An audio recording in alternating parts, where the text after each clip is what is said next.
Evaluate where you are. Look at it. Assess yourself. Assess yourself and assess the situation. What brought you there? What has brought you to this point? What did you learn from it? Are you learning anything? Or are you doing it over and over and over again? Somebody said that insanity is doing the same thing in the same way, expecting a different outcome.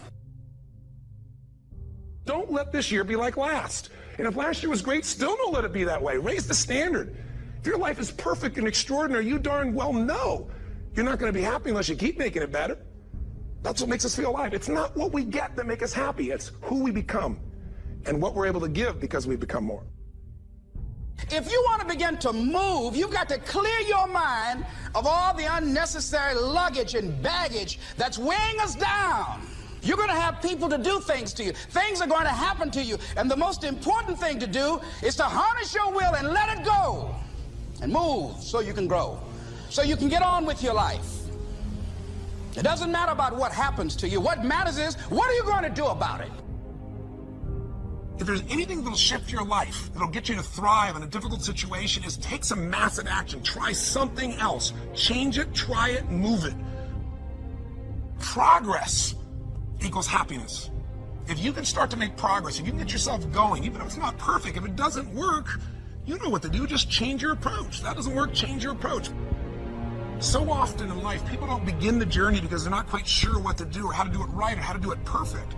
You want to change your body? Get yourself moving. Don't wait for the perfect trainer. Just go out there and move. Put on your shoes and move and get momentum. I'm going to turn this situation around. I'm not going to sit back and moan and cry over what happened and what went wrong and who did what. I'm going to do something about this situation. The other thing is, take full responsibility for your life. Accept where you are and the responsibility that you're going to take yourself where you want to go. Someone said we have two primary choices in life. We can either accept conditions as they exist, or we can take the responsibility to change them. See, a lot of people want to exempt themselves from taking responsibility. All they want to do is talk about the problem.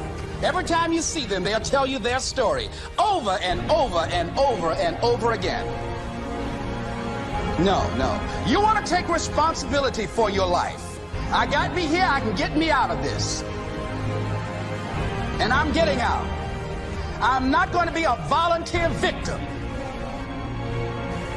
And so all you're looking for are new breakthroughs through practice and practice and practice. You'll get better and better and better. And there's still some things that will happen to you that will catch you on the blind side that you did not anticipate. You'll get knocked down, but you won't be knocked out. And so I say to you, it's possible you can live your dream if it's becoming a diamond, if it's having more, if it's achieving more, if it's being a better father, being a better mother, whatever it is, overcoming addiction, changing our society. It's possible you can live your dream. It's necessary that you have a plan of action, that you're resilient, that you stick to, and you work with the system, that you work with people, that you give support, and that you be there for them, that you have the vision and never give it up, that you become creative and relentless and keep on coming back again and again and again, and that it's you that you got to take personal responsibility to make it happen, and that it's hard. Easy is not an option. And when life knocks you down, jump back up and say, it's not over until I win. Avoid people and situations that upset you. See, there's some people that know just how to push your button. They know just what to say. But I'm not going to expend any energy arguing with anybody. Life is too short, ladies and gentlemen, and unpredictable. I don't want to spend my time arguing with anybody, so I avoid situations that will get me upset. I don't argue with people.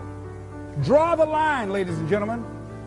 There are certain things that we just go through life just taking, and at some point, you just got to draw the line and just say enough is enough. You got to do that with yourself. One negative stroke is 16 times more powerful than a positive stroke. And if you have people around you who are not sensitive to who you are, and the people that can hurt you the most, ladies and gentlemen, are the people that you love. That you love. They're the ones that you're vulnerable to. They're the ones that can get to you. And if they're insensitive, I don't care who they are.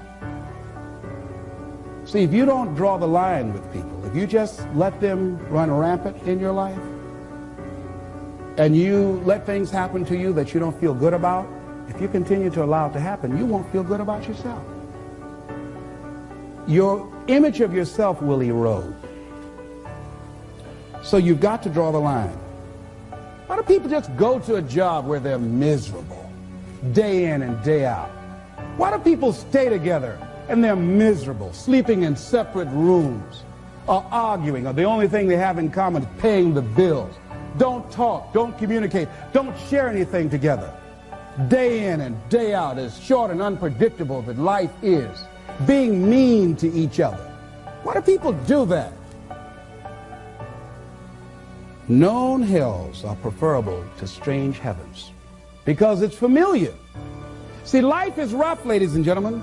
It's rough, and it's scary. It's scary growing. It's scary taking a chance. It's scary acting on your intuition, on your guts. It's scary. It's frightening. There are people that's tolerating things right now, and they're immobilized by fear. They can see the hammer coming, and they're afraid to even move because it's scary. To go against the dominant thinking of your family, friends, and those people you associate with every day is perhaps the most difficult act of courage you will ever perform. See, when you start growing, when you start changing the way you walk, the way you talk, the way you act, the way you respond to things, the way you use your time, when you start saying, no, I can't do that. Why? You're too busy. You don't have the time. No, I have my own agenda. So if people can put you on a guilt trip, they will. And use you and abuse you over and over and over again. You got to draw the line.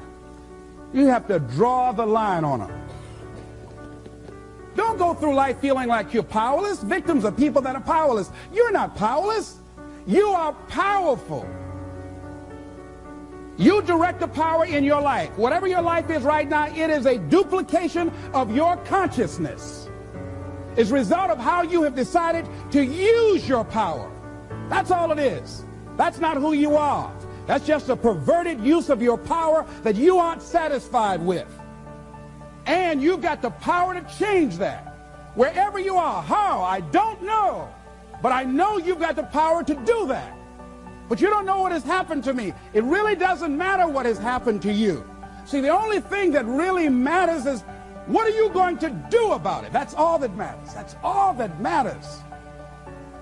You can allow it to destroy you, or you can allow it to build you up.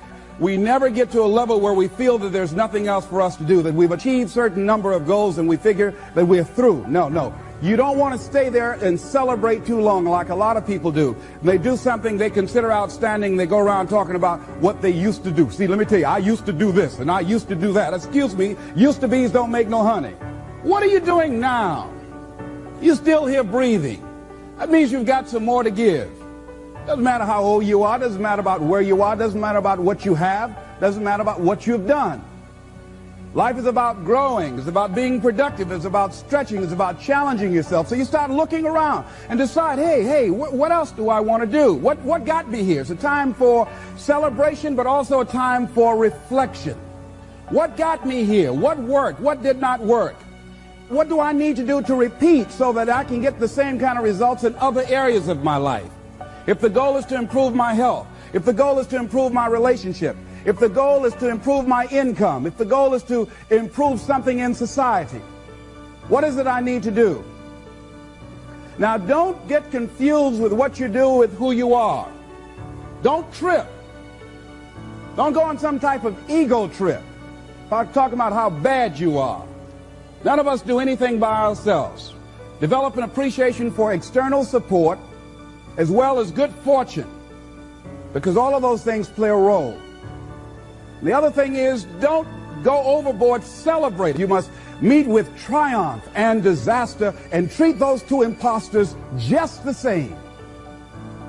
You look at it, hey, I did it. I feel good about that. Now you're moving on to the next thing. Things did not work out the way you wanted them to work out. You didn't produce the results you wanted to produce. Hey, miss that. Win some, you lose some. Next, moving right on. Don't confuse who you are with what you do. Make your mind fertile ground for the seeds of opportunity. Think if you want to experience a sense of fulfillment, you've got to have an open mind so that ideas can come in there and take root and grow.